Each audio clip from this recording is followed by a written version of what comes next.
Welcome back, number 25, Kevin Stevens. We're all gonna have choices in life. 28 years old, never did a drug in my life.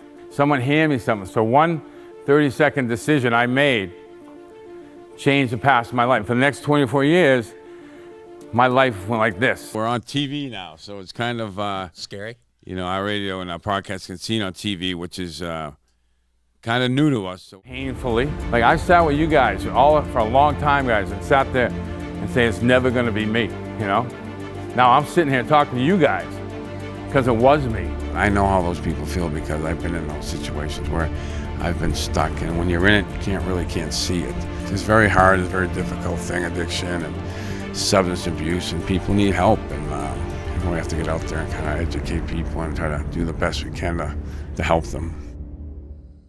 Welcome to Crosscheck. I am Kevin Stevens, and got another big show planned today. We got a couple of people that deal with this thing on the front lines. You know, it's great to have these people come in and tell their story and how they work with these people after the fact of the overdose. And my buddy Ted Wayman, he's a guy in the front lines too. You know, he's like Ron Burgundy. Yeah, he's a real man. Ted's a real man. So take it away, Andy. All right, thanks, Kevin. Yeah, we do have a great show today, as always, and joining us will be Sargent Bill Patterson from the East Bridgewater Police Department, and Anne Marie Winchester, who is from Plymouth County Outreach, will joining us. But of course, we have to meet the other member of our panel. We're a little shorthanded today. Alyssa Horton, and Sarah Mosen. I mean, we've had a rotating cast. Yeah. So, how are you? I'm not Alyssa. Oh, I know. Well, so remember Jerry Glanville? Yeah. He was a coach. He always used to leave tickets for Elvis at every game, knowing that Elvis wasn't coming. So this is a chair here. Elvis is alive. He works at a Burger King. Where? In Abington? Yeah. All right. You're the founder of the Abington Substance Awareness Coalition as well. I am. Okay. All right. So before we get started with our guests, of course, we have to address a news topic that we just saw, and it was the BU School of Medicine put out a press release yesterday talking about buprenorphine, and it was a randomized trial that patients at a short-term inpatient program began long-term outpatient treatment with buprenorphine before discharge had a better outcome than detox patients. They're saying that 3 of 4 people who complete an inpatient opioid withdrawal management program, commonly known as detox, relapse within a month, leading to a revolving door effect. Few successfully transition from the inpatient setting to long-term treatment with proven medications such as buprenorphine, methadone, or naltrexone to prevent overdose. But they're saying that patients who start long-term buprenorphine treatment at a detox program, instead of going through detox and getting a referral for such treatment at discharge, are less likely to use opioids illicitly over the following 6 months. So, what do you think about that? What are your thoughts? Yeah, I think it totally makes sense. You know, because anybody that goes into detox, you know, you're going in there 3 to 6 days probably, and you know, you're getting out. You're going in for kind of like they call it a dry spin. You go in, and you come out, and you have no recovery. You know, there's nothing. There's nothing these people are doing. Some people will try to stay sober, but some people will just go in because they ran out of money. You know, they don't have any money, so they go into detox. They're going to be sick, so they go in there, and people get them better, feeling better. Then they come out, and they figure a way to do it again, and they do it again. So I think anything they can do, you know, in there to kind of get you started on recovery, it's important because in a detox, there really isn't much recovery talk. You know, I've been in a detox, and you know, you're there and you don't feel good. You know, they're trying to, you know, get you off these opiates or whatever you're taking through medicine, and they help you that way. But I think it's really important if they could get you started on something, you know, like a blocker like that right. Stuff. You know, that's important because, you know, the more time you can get clean, the better chance you have. And a lot of time in these detoxes, it's just in and out, and you're back out in the street again. So what they're saying is, in a randomized trial, 59 patients of the Stanley Street Treatment Center and Resources Program in Fall River went through the program, and then and then tapering them off. And then they said another 56 patients received the typical first-day buprenorphine treatment, and they were discharged, and they were able to take their daily dosage, and they found that the participants who took it for up to 6 months after discharge were less likely to use. So, to your point. So I'm not that familiar with this, but is this, can they wean them off it after the 6 months, or are they going to the methadone, the same as going to the methadone clinic over and over and over again? But my feeling is, and we've said this on the show before, whatever works. Right. Whatever works. And like Kevin said, we have too many people that just get into detox and then there's no aftercare for them. Right. And it's a recipe for failure. Right. So any program like this is great. Definitely in favor of it. I'd just like to know more about how the long-term treatment of it works. It's clinical. Yeah, I think it is clinical. And some people, like you said, it's just trying to save lives. And I think the most important thing is that it's, you can use it, as long as you want to use it. I think it's something that you can get off when, they'll tape you off when you think you can taper off. But a lot of these addicts can't really taper off a lot of stuff. They taper off that, and then they go to methadone. Methadone and Suboxone, it saves lives. Some people don't like it. Some people think it's different. But anything that helps save lives is the most important thing, right? Right. That's the hardest thing, because it's, everybody's going to have different opinions on all this stuff.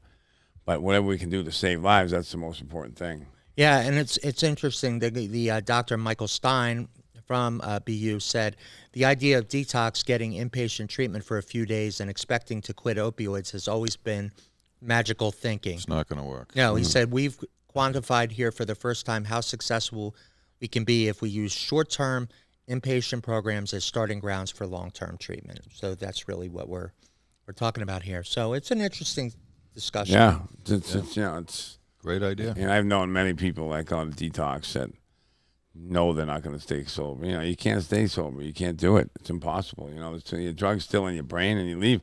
When you leave detox, you're not feeling great. 6 days, you've been using drugs and you've been using opiates for 10 years. You go into detox for 6 days, you think you come out doing jumping jacks after 6 days? You feel lousy. Right. No, and for addicts that feel lousy, feel better. their biggest thing, what they do is they go feel better and they get the opiates again and think they can do them 1 or 2 days, and then they get stuck on them, and that cycle starts again. So it's important. You need something. You can't just come out of detox and go back to where you're at. Before we go to a break, you mentioned dry spin. What exactly is that? Can you explain? It's just going in there, and then, like I said, when you're on the street and you have nowhere to go and you have no money, and you need a place to get warm and have people take care of you, and some of these people just pop in and out. Like there's people that have been to detox 50, 60 times. Wow. So it's not like it's a system that's it helps if you want to get help, but it also it can hurt you too. It's just just going in, and you're not going to stay clean and sober. So For the wrong reasons. Yeah, and I think this is to go. important. Yeah, if they have some type of care in there and they get you started on something, that's the most important thing. So that's the recipe. Yeah. We're going to take a short break, and we'll be right back on Crosscheck. 1, 2, 3, 4. Boston, for Boston, we sing out that refrain. For Boston, till wisdom's earthly fame. For here our waterhouse is true, and the towers on the heights reach the heavens of blue. For Boston, till the echoes ring again. For Boston, till the echoes ring again. Welcome back to Crosscheck. I'm Andy Bernstein here with two-time Stanley Cup champion and the pride of Pembroke, Massachusetts, the great Kevin Stevens. How about that? Pretty good. You like that? Not bad. Coming from, you. You. Whoever that is. You, right? With parts unknown. Yeah. Like that's true. From out from under a rock. Yeah. And joining us now is our special guests, Sargent Bill Patterson from the East Bridgewater Police Department and Plymouth County Outreach, and Anne Marie Winchester, who is also from Plymouth County Outreach, and she is a recovery coach with the organization, one of many One of many. Kev?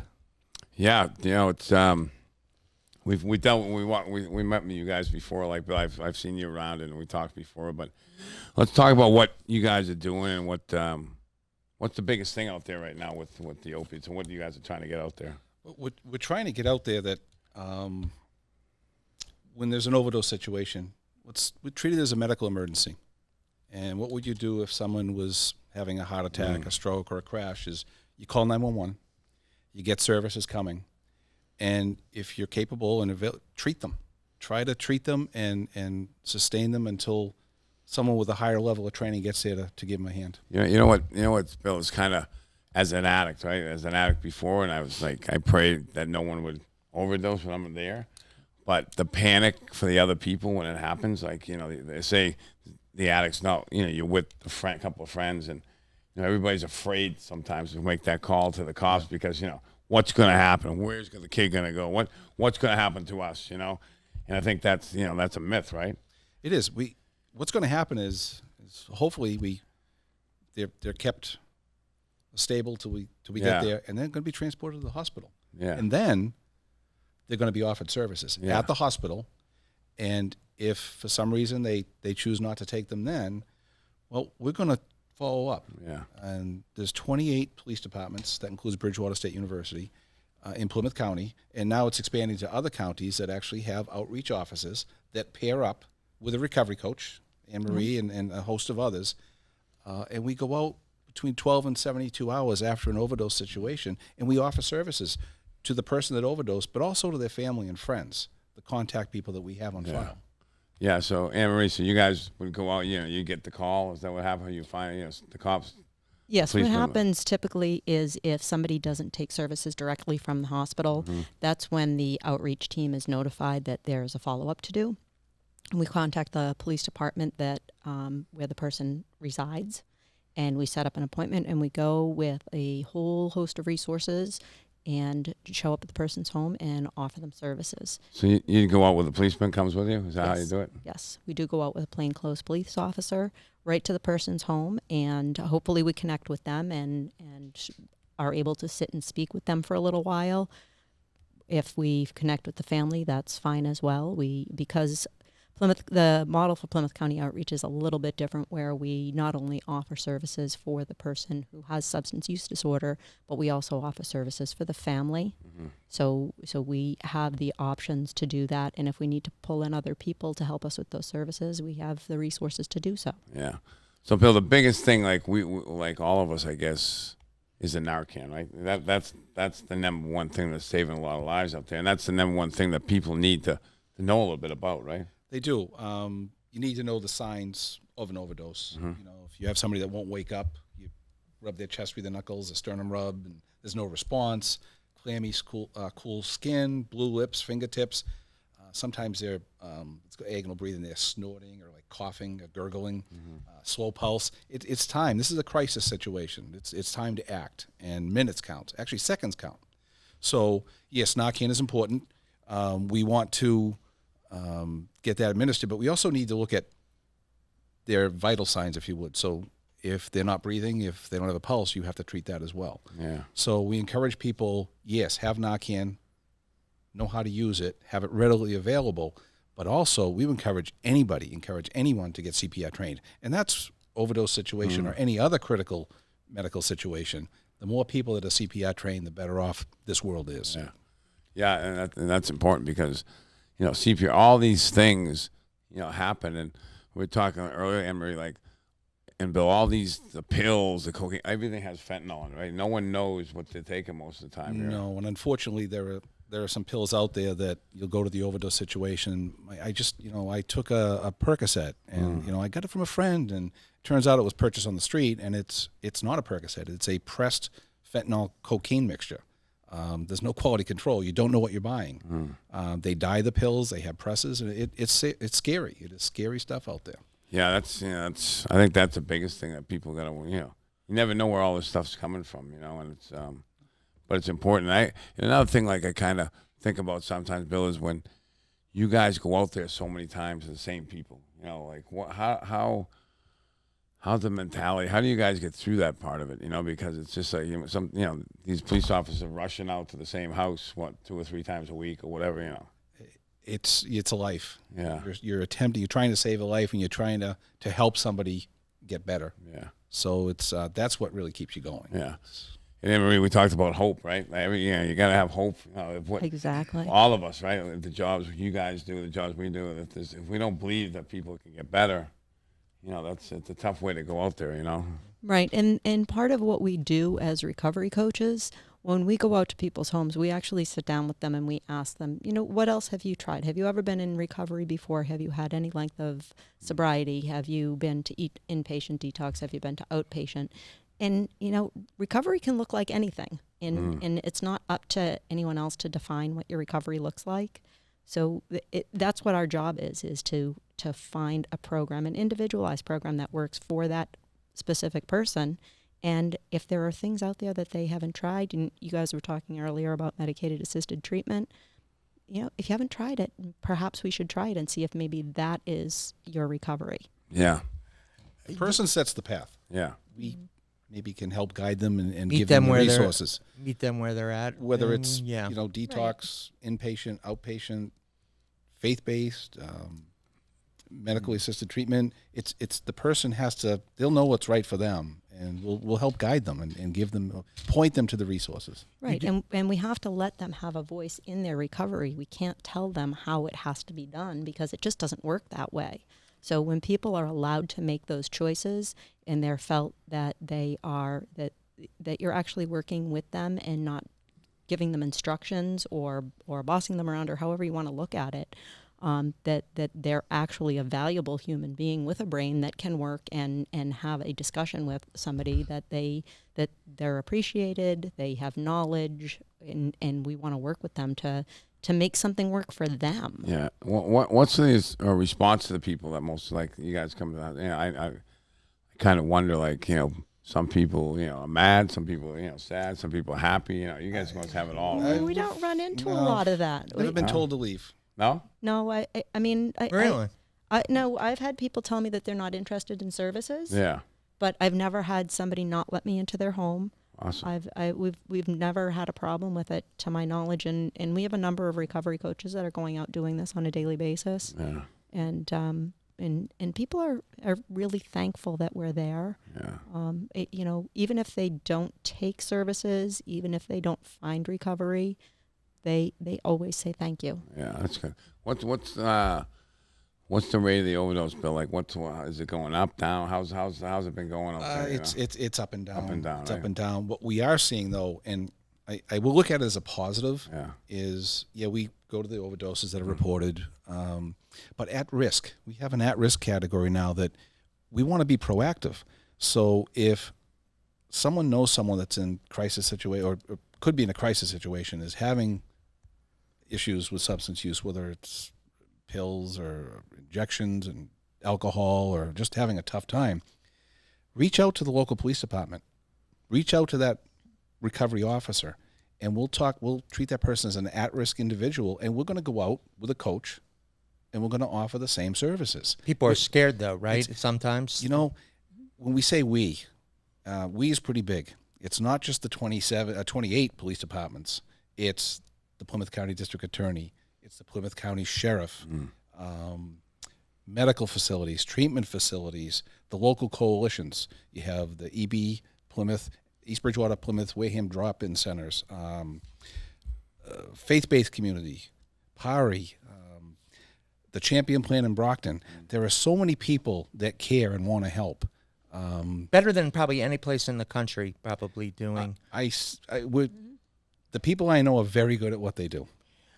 You have naloxone boxes. This is a pilot program. We partnered up with the East Bridgewater Police Department, partnered up with EB Hope, and we're looking for business partners in East Bridgewater, where it's a box that's mounted to the wall of their business. In it is Narcan, a breathing mask, and instructions. And just as you would open a box up to get an AED or call for help, you have something at your disposal to help somebody that's in a crisis situation, an overdose situation. Again, still, The importance is to call 911. You know, 911, treat them. They have to go together because Anne Marie was saying earlier, we were talking in the hall, that the knock-in works. Okay, we get the person back up. I've seen people that are pretty much not responsive at all, and 15, 20 minutes later after treatment, they're walking on the ambulance or walking to the stretcher or assisting themselves on the stretcher. But that can change awful quick once the Narcan wears off. They need to go to the emergency room. So with Narcan, and I want to get your take on it too, but with Narcan, it's easy to get now, correct? It is. Local pharmacies, the Plymouth County Outreach, the drop-in centers. We have, and I have to look at my list because we have the Bamsey Cope Center in Brockton. We're into Cope meetings. And now we're piloting the outreach visits. So when we're doing outreach visits, we will make it available for families, friends that need it, or the person that needs it. And this is truly confidential stuff with people you're working with. It absolutely is. Absolutely. It's a plainclothes officer and a recovery coach. It's not a criminal investigation. It's truly an outreach program offering help. Right, and most of our recovery coaches are people that are in recovery themselves. Okay. So they know the sensitivity around keeping things, just between you and the other person, and not sharing information with other people. It's people take it very, very seriously, and it's all part of harm reduction, and anything we can do to keep people safe, Right. and anything we can do to work with them to make sure that we're not enhancing any further damage that might be done, and people are sensitive about it. They don't want the world to know. Yeah, I think that's, it's a life and death situation, right? You guys, Absolutely. it's very important what you guys are doing because, a lot of these people don't really have anywhere to go. It's kind of like, what's the next step? You overdose, and, where do I go from here? The family, especially, worried about their family and what can we do or what can happen. And for you guys to pop out there in 12 to 72 hours, you can give them some answers. And I think that's the biggest thing is just because a lot of addicts don't want to make that call, right? They don't want to pick the phone up all the time. It's like, it gets heavy sometimes. And if you guys get out there and start the process, it kind of helps a lot. Right, and part of what we're trying to do is get word out to people that not only is Plymouth County Outreach out there, and there are a number of recovery coaches and facilities that they can reach out to, but also the fact that every single police station in Plymouth County, as well as like Bill was saying, in some of the other counties now it's starting to spread to, that the police departments all have outreach officers within the station, and we want people to know that they can go into the police station. The police are not the enemy; they are there to help you. They have family members, they have children, they have spouses, they have, they don't want to be out there having to put somebody in a body bag. They want people to ask for help. They want to help them. They don't want to put them in jail. So that's a really important component of what Plymouth County Outreach does, is to make sure that people know it's okay to go to the police station and ask for help. That's what they're there for. And they're open 24 hours a day. And holidays. Exactly. And holidays. Exactly. We don't close. And we don't like to lose. We don't like to lose. And when we get there too late, or if we don't find out in time, that's a loss. And we don't want that. We want to be there. One other thing to bring up, too, is we have all this great outreach stuff for family and friends and the people that are suffering. But in the cases where as an unfortunate occurrence happens and, say, someone does pass away, we now have some grief counseling and a support person that comes out now and was sending out a sympathy card and with a follow-up visit after the card is sent to offer services to the family and friends of the person that they Isn't lost. that nice? They lost, because it doesn't end there. Oh, okay, well, unfortunately, this one, it was a sad situation, but what about the people that are left behind? Right. Now, I have a question. Okay, so with this entity being Plymouth County Outreach, the whole umbrella, how are you training people? Is there like, with so many different moving parts, is there like a universal training sessions? How does everybody get onto the same page? Well, we have quarterly training meetings as far as all the outreach officers go. But to become a recovery coach, I was fortunate to take the training, the 40-hour training. and it's intense, and it's very good. And there were police officer from Rockland, Plymouth. We went into this, and you could tell the people, why are you here? By the time we were finished, we made about 30 friends, the same goal. But I'll let Anne Marie talk about the training, because, yes, we train as police officers. We train every year for the medical aspect and the Narcan and whatnot through our mandatory in-service programs or department training. But we train as a group, and we've had some great speakers come in from our medical partners to other outreach people. It's really good training. But the recovery coach is key. They're the frontline people. So I'm going to let Anne Marie talk about that. We do have some fantastic training. We do, actually, it's in 2 parts. So we do the initial Recovery Coach Academy in order to be able to do outreach calls. And then, and that basically teaches us how to use our resources. And the biggest thing you take out of there is know your resources. You don't need to know all of the answers, but know where to get them. Okay. So that's what we do. We know where to get the answers for people. Then we go on, and there's a second part of that to get our certification.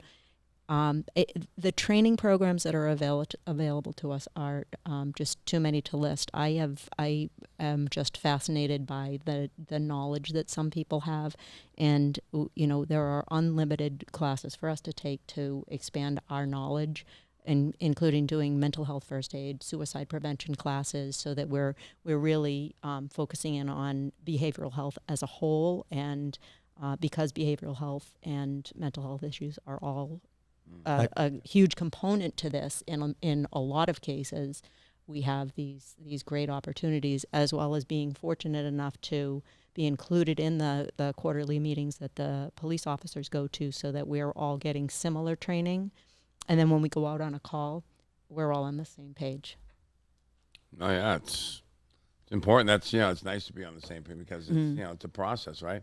And it has, some of the stuff has to the officers out there at the night, it has to happen pretty quick, right? It's I feel for you guys sometimes, because I don't like to see you guys are a rare breed, because I don't like to see anybody there laying it's for what you guys do, and the whole process together is it's great. It wasn't out there a few years back. I know that. Every year it grows. Yeah. I mean, this started out as a grassroots program years ago, and a lot of different people, little towns, little organizations, and it's grown and grown, and now it's one big partnership. It really is. Nationally recognized. Nationally recognized, yep. And you get Chief Botieri on. I know you did that on purpose. Yeah. I did do that on purpose. I love him. Chief Botieri is a great guy. Chief Allen is my Scott, department. yep. Leaders, all the chiefs. I mean, everybody's behind this program, and everybody supports their DA officers to Cruz. get the training. District Attorney Cruz, Sheriff McDonald. It's a great team with great team leaders.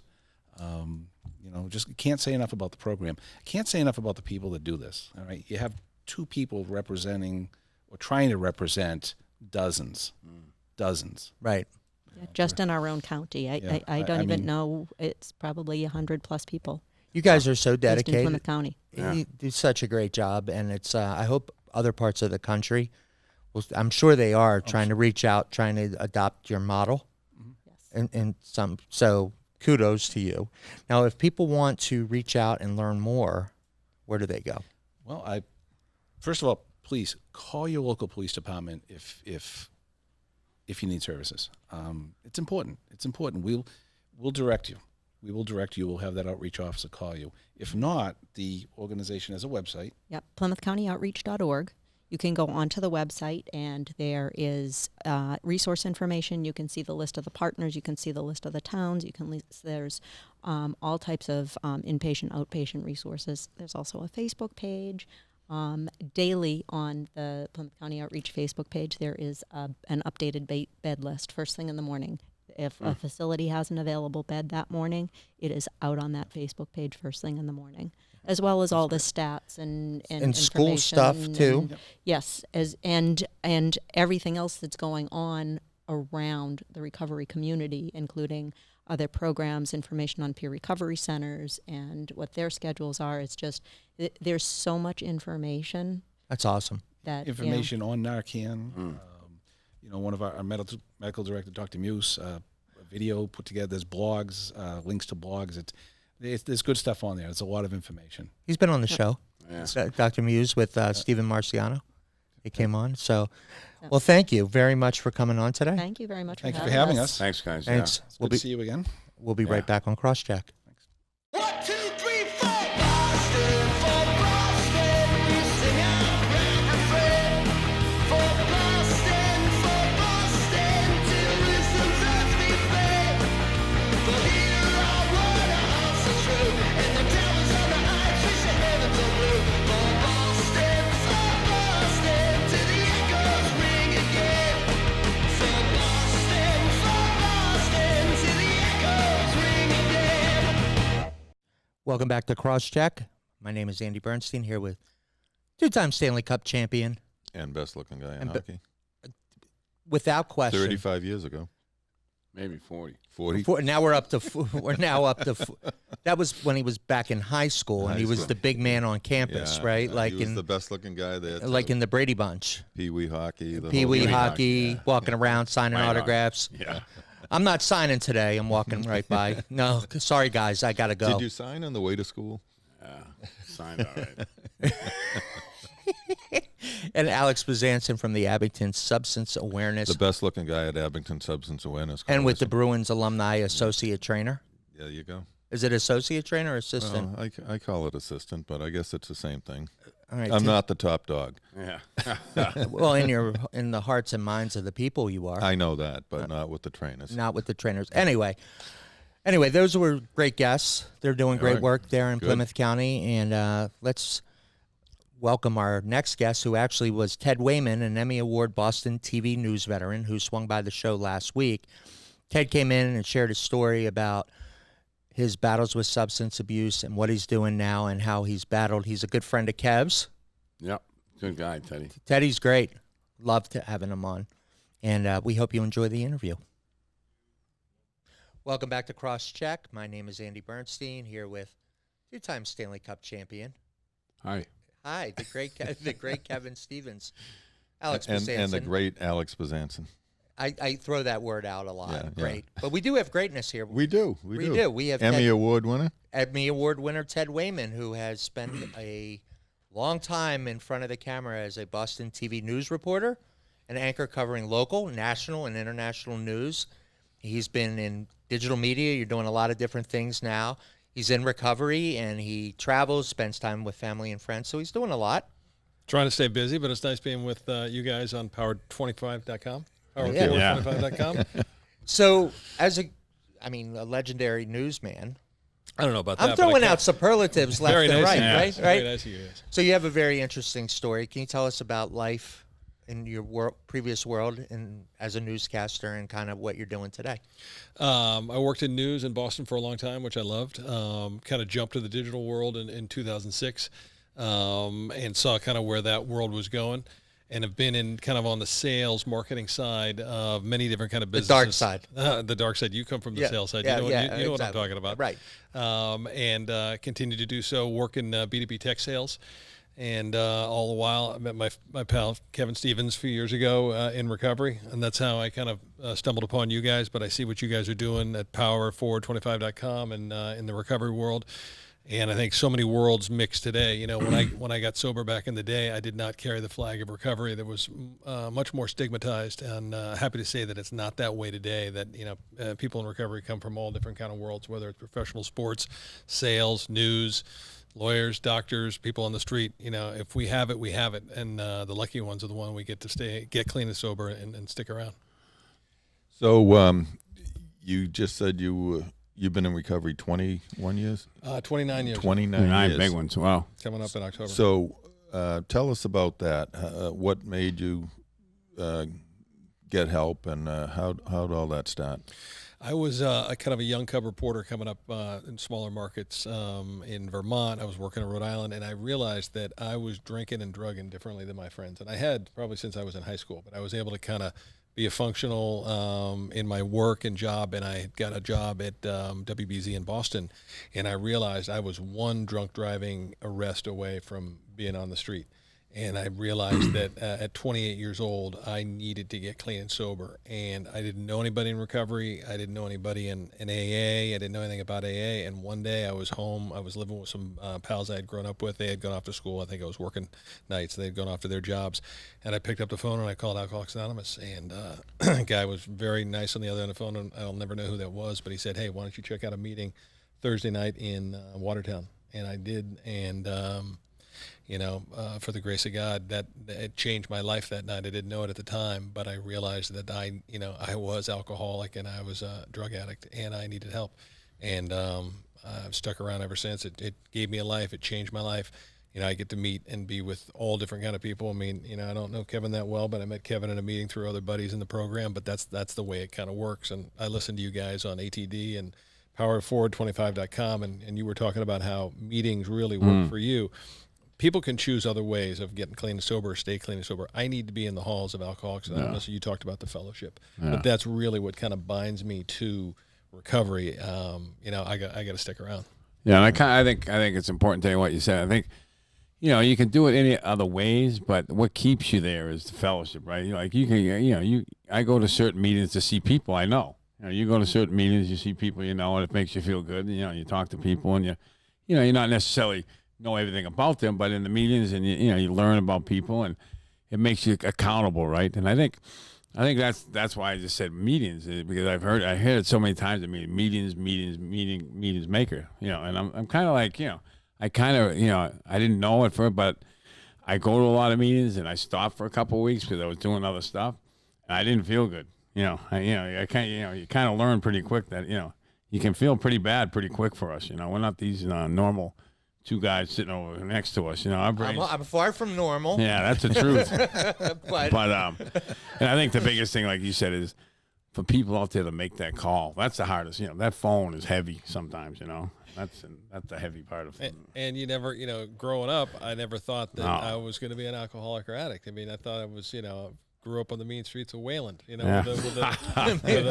a wonderful family. And the last place I was going to end up was at an AA meeting, and it turned out to be the best thing that ever happened to me. Yeah. So was it in your family?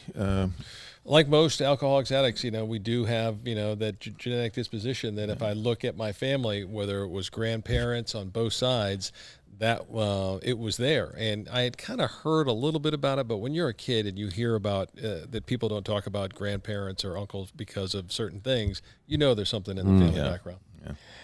how did it impact your career of being in sobriety? Because like we were talking about, I mean, this is an industry where, there's a lot, like pro hockey or pro sports industry, lot of parties, lot of, games and all kinds of social activities, being someone in recovery.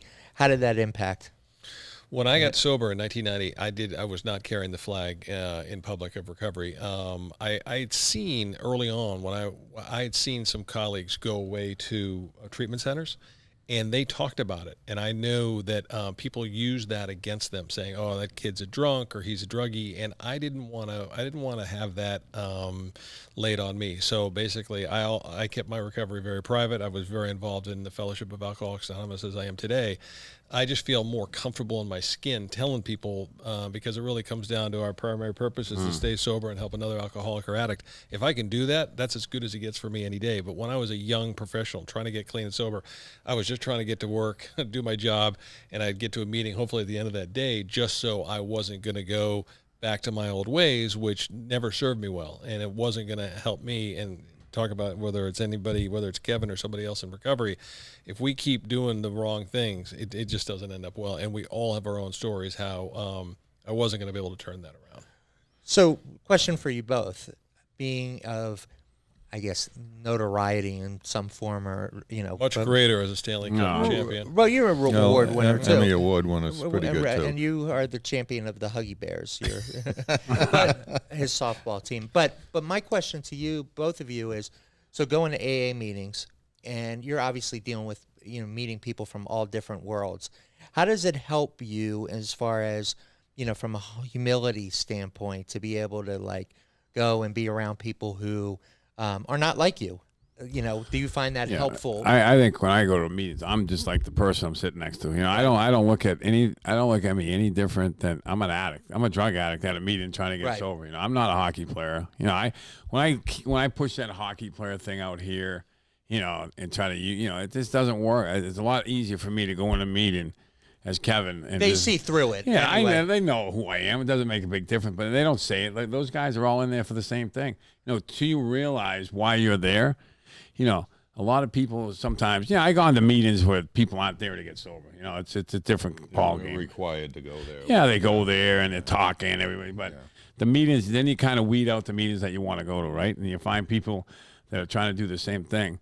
So everybody, you think people are thinking about you, but they have their own stuff. Right. No one's thinking about me. Right. I'm not thinking about him. I'm thinking about we're all thinking together how we can save each other's lives. Right. And that's the most important thing, is one guy trying to help another, right? And it's not about, I'm not any different than anybody else that's sitting in there. I'm a drug addict that struggled with drugs and alcohol for a long time. Right. Period. Today, one day. Right. And you feel that. I had a kind of a former sponsor who passed away. He was a long time sober, and he always used to say, and I use it all the time. He said when he was out there, he was always looking for it, and it comes in many different forms in the ism of alcoholism. But where I find it is in an AA meeting, and Kevin and I have talked about that, where I exhale, I belly laugh, my shoulders drop. It's that feeling that I always wanted, that I chased in many different forms, and people, places, and things, alcohol, drugs, and I could never get that. I get that at a meeting of AA, and Kevin talked about the fellowship of having that, just feeling part of. I always wanted that. And I have a funny story, not a funny story, interesting. I used to live in Los Angeles in sobriety, and once I had gone to a meeting with a buddy of mine, and I'm not going to give up the person who was sitting next to me, but an A-list movie star in Hollywood that you've probably heard about and read about. And I was with a buddy, and he was sharing at the meeting. It was a men's meeting. And this A-list star was sitting next to us. He was not looking in good shape, and he was either with his sober coach or a sponsor. And the A-list Hollywood guy got up to use the bathroom, and his buddy or sponsor turned to us because my friend had shared about his time in recovery, and he was feeling really good and where he was in his recovery. And the friend of the A-list Hollywood star said, "This guy's got $600-700 million in the bank, and he'd give all of it to have what you have." Right. And he talked about his recovery and his sobriety, and it's true. And that A-list Hollywood actor is still not sober today. Yeah. Wow. And that just kind of, I was like, wow, money means nothing. If you have that recovery, that sobriety, that's everything. Yeah. Wow. I'm just amazed that your story, most stories we hear, people been arrested 5 times for drunk drive, and they're forced to go into detox and treatments. You just picked up the phone yourself, and you just wanted to do this. We don't hear that from a lot of our guests that have been on here. There was almost a reactive right mode to this, not a proactive, because you didn't have anything. You just were feeling broken. I was working freelance, so I'm envious of when I hear guys and gals say, "Yeah, I went away for 30 days or 180 days." Like, God, I would have loved to have gone away for treatment, but I got sober on my buddy's floor. But that was just my story. Not everybody goes down that road, but I had nowhere else to go, and I needed to get clean and sober, and I had to do it with the help of AA. Thank God. And I see it work for other guys, but not everybody has that same story. Yeah, there's all different kinds of ways to get there, and Teddy, I wish I could have got sober at 28. It's kind of, we all look at it now. Anybody can think when you're 50, I wish I could, when you get sober and you finally get there, wow, it's pretty good. And you look back and say, I wish I could have done it, earlier. But then, that's just the nature of the beast. We only have what we have, right? I've heard you say on a previous show is that it only works when you want it. It doesn't matter whether you're 15 or 75. If you don't want it, it ain't happening. You guys interview people where you see it all the time, then it doesn't come together. Yeah, it's the hardest thing we do in our lives is to get sober, and it's the most gratifying thing too. But I became a professional hockey player. I did a lot of things. I worked hard, whatever. But for me to stay sober was the hardest thing I did. I had to do. It wasn't, it wasn't just coming that easy. We get doing this stuff, and it's kind of like our life. That's what we do, right? And I was doing it for a long time, and now I had to change, and I had beaten myself up so much. There's so much that we do to affect our brains and how we feel about ourselves. We have to kind of get back into that form again of feeling like you're a good person again. And sometimes, it took me a long time to do that. And but if you can do it and you're out there struggling or whatever it is, you got to get you got to get connected with people that can help you. You know, that's the biggest thing is to put your hand. It's so hard to put your hand out. It's so hard to hold that phone, but it'll be the best thing you'll ever do in your life, right? Absolutely. And Go ahead. There was a saying that, you know, and it was just my story. Since I could recollect those first shows, I just wanted to be comfortable in my own skin. Yeah. And I found other ways to do it through drugs and alcohol.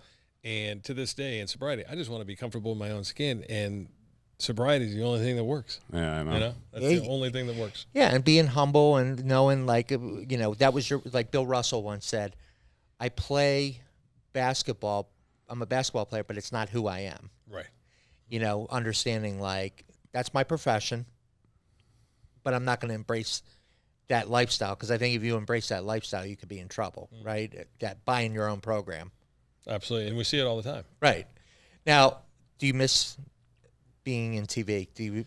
I don't. I mean, news has changed. You know, we said everybody in the studios, you know, either getting their news on their phone or some digital on your iPad. But I loved it. I'm always be a news junkie, but you know, chasing fires when you're my age isn't as fun as when you're a cub reporter. But I'll always be a newsie. But it's changed. I think local news has been affected. Network news has been affected.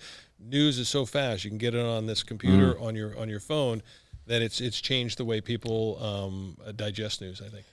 How do you feel? You know, we talked about credit before, and we talked about, you know, with financial literacy, you know, in a previous show. I guess my question to you is, how do you see media? Does media have a part to play in any of this, as far as, you know, addiction and in the sense that, you know, beer advertising and all kinds of different, you know, things that you know, a life that you should strive for on TV that, you know, is unattainable? Well, in one of your previous guests talked about FOMO, fear of missing out. I think young people, and maybe all ages, can have fear of missing out, that you're seeing a picture, a photograph, or experience that you're not part of. I think that you realize that that's not reality. Right. It's easy to kind of fantasize about that. But on the flip side, as far as media, I think, and what you guys should be credited for this, taking the stigmatization out of alcohol and drug abuse, is that it affects every demographic. Every family. I mean, just how we used to say, we would know every family that's been affected by cancer. Every family that I know has been affected by drug abuse and alcoholism and addiction, without fail. And you guys continue to knock down the stigmatization. It's really helpful, I think. Well, we're working on that. We had a guest that we're still working with, Beth, and she was an alcoholic. From Needham. And there's alcoholics in need. I think I know, right? I think her best line was, "If I had cancer, people would be bringing me casseroles at night, but because I'm an alcoholic, nobody wants to be near me." Oh, and 70,000 people will die this year from overdoses. If obviously 9/11 was a huge historical impact for the country, where 3,000 people died. 70,000 people will die from drug overdoses, and we're not stopping in our tracks to saying, Right. what's going on here? Right. It's Yeah, actually it's crazy. 77,000. Yeah, 77,000, and you know how many can save with the Narcan now? So you know, if this Narcan wasn't around, It'd be forget about hundreds it. of thousands. It'd be an epidemic that it'd be destroying a country, you know. And it's like the plague. yeah. More than Vietnam. Yeah, more than in Vietnam. So kudos to you guys to keep talking about it, because if we stop talking about it and the message doesn't get out there, younger people and people that are afraid to come forward won't. Yeah. You know? And I think that's the most important thing, is that even with Teddy, wherever we can talk about it, even the people don't want to listen to it. Like, you know, if I'm in front of groups of people people make them come there, you know, you say something that's maybe with a person that has no idea that this, you know, it's going to affect them now, but it puts something in his brain, you know, it could help his family. Anybody, you know, because the family, it affects so many people that are around it, you know, and it just grabs everybody. You know, the addict, once the addict's an addict, grabs the whole family, you know. You guys are planting the seeds. We did a show in South Boston before some youth hockey players, and we're watching the kids while Kevin's speaking, and most of the kids were really paying attention. You'll never know if Kevin saved those kids or not. Could be years down the road, but planting that seed. Hopefully planting the seed does some good. Yeah, it helps. And you, like you always say, if you can reach. Yeah, one person. I can't, you know, I mean, we're not going to save, you know, if I fly to Pittsburgh and I talk to a group of kids, and the one person that helps, it's worth me jumping on that plane, right? I'm taking Kevin on the road this fall or winter to a group of hockey players, and I know he'll have full attention. But to your point, Alex, that if one kid, down the road, either saves a parent or himself or a neighbor, Right. That's amazing. Yeah. You know? Well, thank you for Thanks, coming, guys, for having me. for Thank you. coming Good stuff, on. Teddy. I appreciate it, and really appreciate the openness. It's really good to have that because we need people like you and you to really be out there, letting people know. So people know that it does affect all walks of life. Everybody. And, Well, and there's help out there. Yeah, Because people think 29 years, he's good. A day at a time. He still goes to meetings. He still does what he did the first How day. many he went how to. many meetings do you try to go to a week? I probably go 5 or 6 meetings. A Do week. you really? Yeah. Good for you. It's just it's where I find my balance, and just seeing Kevin. I met Kevin early on, and I'll say you look. First of all, you just look so much more comfortable in your skin, Yeah. and I can tell you like being at meetings, and that's a secret. I mean, hey, listen, we've talked about the guys that can go weeks without meeting. I don't know how they do it. I'd be in handcuffs, and my wife would probably be the first one to call the police. right. But I'm just better off with it. Yeah. Yeah, he does. He does. I mean, even since Oh, we. you're all right. Andy, I'm going to give you a big hug. I after know, this. right? All right. On that note, Thank you for having thank me. you Andy, for. good to see you. Thank you pleasure. very much. Kev, always good to see you, brother. We'll be right back on Crosscheck. 1, 2, 3, 4. Boston, for Boston, we sing our refrain. For Boston, till wisdom's earth be fair. For here our water hearts are true, and the towers on the heights reach the heavens are blue. For Boston, till the echoes ring again. For Boston, till the echoes ring again. Welcome back to Crosscheck. My name is Andy Bernstein here with two-time Stanley Cup champion, best-looking man in hockey. We have to say that every I time. know. That's his disclaimer. That's it. What else could we come up with for you? You don't have to say that. All I right. can say a lot of things about you. if you 50 want. goal scorer. 50 goal you know, scorer. a million times. And, Yeah, 700 million times, yeah. I know. I'll come up with something new next show. All right. All right. Alex Bazanson. All right, so let's wrap this thing up with a bow. What a great show today. I know, Great right? show. Plymouth County Outreach continues to astound me in the way that all they do. And I hope other people in the country will also start to recognize Well, that, like you said in the earlier segment, Plymouth County is leading the country yeah, in these programs, and they're being copied all around the country, which is great. yeah, We've got a lot of great people in Plymouth County, from the DA to the sheriffs, so all the police departments, doing great work. yeah. More people should know about what they're doing so they Right. can reach out and ask them for their own communities. Exactly. And it's important because I think, anything that works with this opiate and this addiction thing and the overdose, it's all teamwork, right? There's so much out there, and there's so much to this thing that not one person can handle, not one company, not anybody. We need everybody on board, and everybody's got to be pulling that rope the same way, because it doesn't happen if they're tugging it the other way, and they got people going in the right direction, which is important. Great leadership, training. I mean, they really do it all. So I applaud them, and we continue to talk about them on our show because they deserve will. it, and they deserve it. We got some housekeeping. We do. Once again, we want to remind you about September 10th, the U.S. premiere of Kevin's movie Shattered. Shout out. Wow. Shit. It's coming up. It's coming up. Tickets are still available at powerforward25.com. We can get VIP tickets, and we have a whole list of celebrities that are going to be there. Former NHL players, Joey Mullen, former line Jumpin' mate. Joe, yep. Yeah, he's excited. He Yeah, called we get the to other see day. him, yeah. He's excited to be That's there. cool. Donnie Sweeney from the Bruins. We have Lenny Clark. Lenny Clark. Lots of celebrities are going to be there. It's going to be You? a great time. Me. I'll bring my Sharpie. Bring your show. No signing today. I'm pitching today. I'm sorry. I can't sign. Kevin, take us out with some hope, please. Yeah, just day at a time, right? Pick up that phone, give us a call, on the website, powerforward25.com, and let us know. Let us help. You know, the only way we can do anything if people reach out. You know, there's nothing you can do if you don't say anything, if you don't talk about it. And if you have a family member, you can Yeah. reach out and we can help you.